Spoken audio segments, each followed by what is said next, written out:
Catalunya, amb un deute acumulat de més de 50.000 milions d'euros, ha estat la comunitat autònoma que més s'ha barallat en aquests últims mesos per obtenir un objectiu de dèficit ampli, que li donés prou disponibilitat econòmica per fer front a les seves despeses. Quan parlem de dèficit pressupostari, ens referim al moment en què les despeses superen els ingressos en un pressupost. Ara bé, per dur un control sobre aquestes despeses i així evitar un endeutament desproporcionat, els estats fixen un objectiu de dèficit, és a dir, un topall a l'endeutament.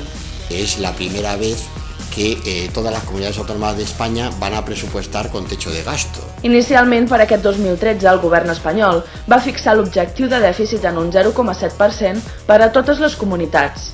Y lo fundamental es ir reduciendo el déficit público, insisto, no se puede gastar donde no hay. Davant d'una xifra que suposava una retallada de 4.000 milions d'euros, la Generalitat va decidir no presentar els pressupostos d'aquest any fins que l'objectiu es flexibilitzés.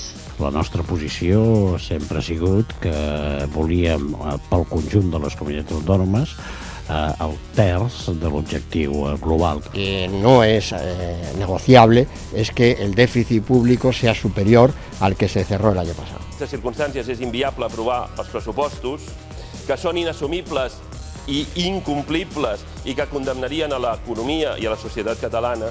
Aquests sacrificis i aquest repartiment de dèficits en aquest moment és injust i és deslleial, perquè l'administració central de l'Estat es queda amb una part molt important del temps per anar relaxant el dèficit, per anar-lo baixant. Finalment, el ministre d'Hisenda, Cristóbal Montoro, va anunciar una ampliació de l'objectiu fins a l'1,2 i es va parlar de fer-ne un de simètric, una proposta que no va ser ben rebuda per totes les comunitats. Porque quiero saber qué está pasando con esto que llaman déficit asimétrico, que casi todos los españoles entendemos ya que se trata de la cesión de Rajoy y también probablemente de la propia Cospedal al chantaje de los nacionalistas catalanes. Nosotros no somos partícipes de un déficit asimétrico. Sobre todo cuando Monago ha dicho que cero patatero al déficit asimétrico. Nunca pondría como condición el que se diera barra libre en el déficit para el independentismo catalán. No cabe cambiar financiación por independencia, soberanía o agravios inexistentes.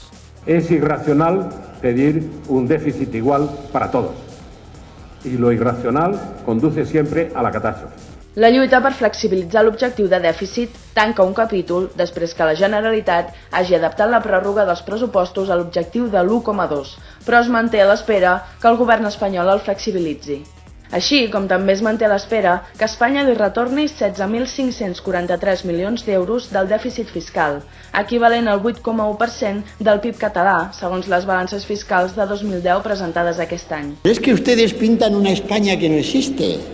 No existen esas discriminaciones fiscales, señoría. De tots els augments d'impostos que ha fet el govern aquest any passat, sigui l'IRPF, sigui l'impost del valor afegit, etc., Catalunya no ha vist absolutament res. Quan parlem de dèficit fiscal, ens referim a la situació econòmica que es dona quan una regió paga més impostos dels que li són retornats.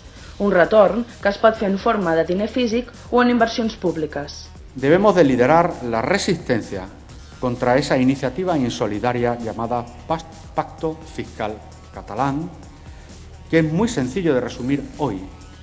Catalunya pide i Extremadura paga. El govern espanyol ens obliga a demanar crèdit a allò que el propi govern espanyol ens deu, de tal manera que acabem pagant interessos per allò que ells ens deuen a nosaltres. La societat catalana genera prous ingressos fiscals perquè fa un esforç fiscal ingent, pagant 36.000 milions en impostos, entre els que paga en els que controla l'Estat i els que paga la Generalitat de Catalunya, i que aquest és un esforç més que suficient, com per no patir absolutament cap retallada. Les balances mostren que Catalunya porta el 19,4% del PIB espanyol, però que finalment l'Estat només li retorna el 14,2%. Si ens fixem només en la despesa per seguretat social, Catalunya porta el 19,5%, mentre Espanya només li retorna l'11,3%. Un sol terç menys d'aquest dèficit fiscal, que serien aproximadament 5.500 milions d'euros, haurien evitat totes les retallades que s'han fet a Catalunya en els últims 2 o 3 anys. No n'hi hauria hagut ni una.